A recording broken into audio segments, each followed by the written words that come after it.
پلیس ناحیه دنقره به تحقیق زنازنی دهه 402 پرداخته است که شب 18 ایون مردمی که از مسجد بعد ادای نماز تراویح می برآمدند مورد حمله قرار گرفتند. به تخمین نمازگزاران این حمله‌وران زیاده از 30 نفر بوده در دست سنگ و کلتک و آهن داشتند. همه جا مردم ما دیدنشون که همه 15 کس ای پویم 20 کس همینطوری یک 40 نفر تشکیل میکرده. نیکی افسوس که یا تهوای دادستی ما نخورد که ما اهنی خکنیم کرد.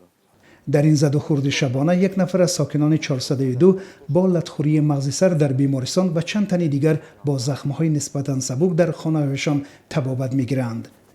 خستان واقع چقدر شدمی تا ما رئیس مسئول جماعت چسبیدن مردم خلاصش کردیم. خب با ملیسه دولتی چسبیدن خلاص کردیم. او جبردیدهای که از دبانلیسته ها زدن انا او زدن که قپله سری و شکست اگه مسئول قواقی وش زدن چی. به قول ساکنان محلی پلیس از این حادثه آگاه شده همان شب برای خلاص کردن آنها از دست حمله‌وران کوشش کرده است. تخمین می رود که حمله‌وران از دهه 401 بودند. در دهه 402 مردمی زندگی می کنند که از منطقه های ساختمان راغون از دهه نورآباد طبق برنامه دولت کوچیدند. در دهه 401 مردمی تهجایی به سر می برند. همه دولت ما همه طلب داریم که همون انسانایی که همه شب ساعت نیم 11 شب فرمان دادگیان 4 ناتوان 4 آدمی که همه فیدنه را انگیختن همه را به قفا بیاوه آرام کنن.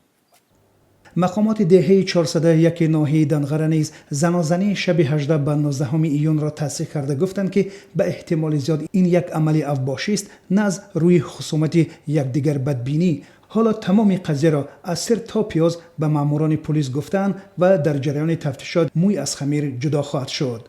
در دهه 402 باور دارند که این حادثه تحریزی شده است و تا زمان فرمایشگرانش بازداشت و مجازات نشوند احتمال چنین حادثات تکرار خواهند شد.